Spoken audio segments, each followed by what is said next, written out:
This is a demo of Sinopia versions 3.8 and 3.9, new features released in those versions as part of the Sinopia Fall 2021 work cycle. I'm Michelle Futronic, Sinopia product owner, and I'm going to show you the improvements in input, interactions, and permissions. So for input interactions, or basically entering data in fields in a form, we've made some improvements to make the experience consistent among different types of fields, and also more consistent with what you're used to in other web applications. So first I'm going to show you improvements to lookups. The first one is that we now show you what sources are going to be searched when you do the lookup. So you know in advance sort of what to expect. And then we've made it more obvious which sources results you are looking at. So we're starting here with TGN, but if I wanted to see the LC results, I would click over here and then this one becomes highlighted. Also, if you don't want to use something you found, or you know that you're not going to find the URI you want to use, we have a button here to enter your own URI and label, or you just click on that and the display switches from the lookup to a box for you to enter URI and a corresponding label. And note that for lookup fields where you're going to enter your own URI, and also for other fields that expect a URI but are not lookup fields, we do require this label now, and we'll check for that when you try to save. So if I enter a URI,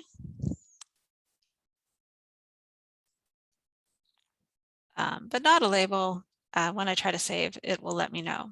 And I also want to point out that we have a little bit different way of entering data now.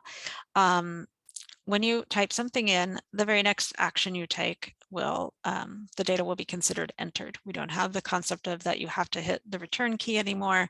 As soon as you enter the data and take another action, whether that's clicking somewhere, tabbing, entering other data, the data is considered entered. It will show up in your preview. So I just want to enter a not a URI to show you that when these when the URI field gets validated and when the label field gets validated. So it doesn't get validated right away like it used to. It gets validated upon save.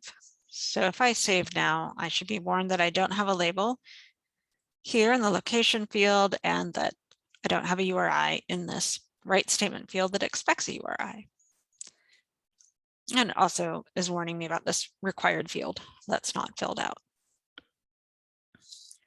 Okay, so I'm going to fill out some of these fields so that I can save this and show you our next new feature, which is permissions. So this write statement field is not required, so I could just remove it.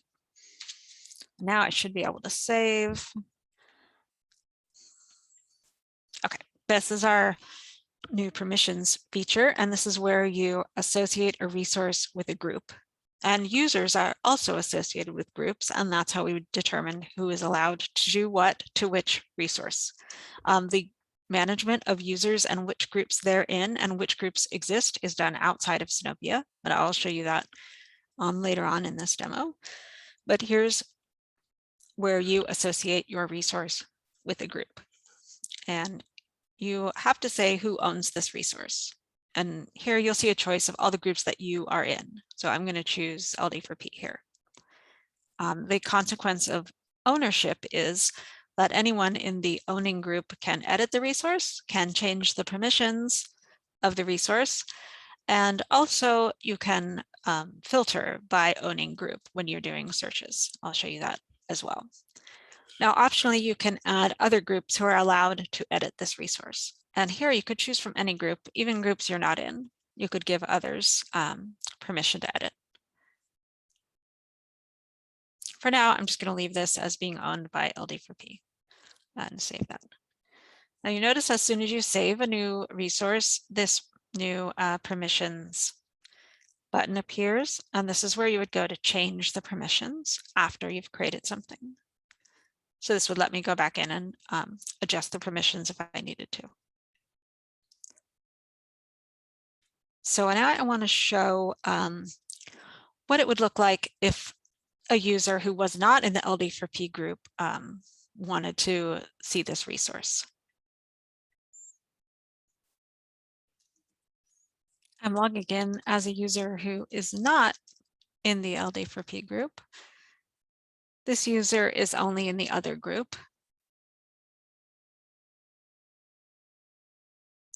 So I'm going to search for recently created resources. And I see that something that's owned by the LD4P group, I don't have the pencil here, meaning I can't edit it. But something that's in the other group does have the pencil and I can edit it. And since I'm in the other group, I could edit this. I could even change the permissions. Since I'm only in the other group, no, I can't change the ownership because I'm not in any other groups, but I could add some editing groups if I wanted to. And now if I don't have permission to edit something, I do still have permission to copy it or to preview it.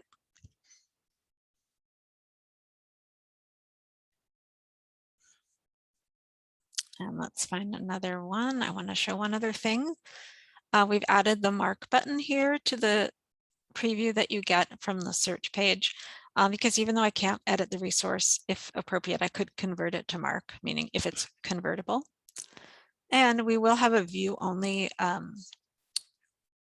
display of who owns and is able to edit this that I could see, even if I can't change it. And that is a known issue that's not working right now. This permissions button here on the view resource screen is not working, but it will be working soon. Okay, I wanted to show, you've seen now that we have this new group column that shows the owning group. And then previously we had filter by institution. Now we have filter by group because not all the groups are institution specific, but you can filter that way by who owns the resource. And we've also added to the resource templates tab and the dashboard tab this same group column here. So let me switch screens and I'll show you the permissions management, which happens outside of Sinopia, the management of users and what groups they're in and what groups exist.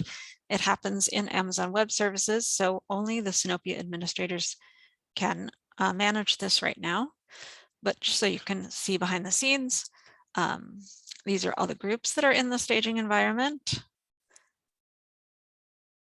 and the users, and I'll show you that user that we were just logged in as, that this user is in the other group. And here's how I could add this user to additional groups if appropriate. And I could also create new groups here as the Sinopia administrator. So if you need a new group for a project you're working on or for your institution or just for sharing for a certain reason, please email sinopia_admin@stanford.edu. We'll get the group created for you and add users to it. Or if you're a user and you don't think you have the sort of access that you should have, just email the same address. We'll investigate, make sure you're in the proper groups. And as always, please check help.sinopia.edu for detailed release notes and help with any of the Sinopia features.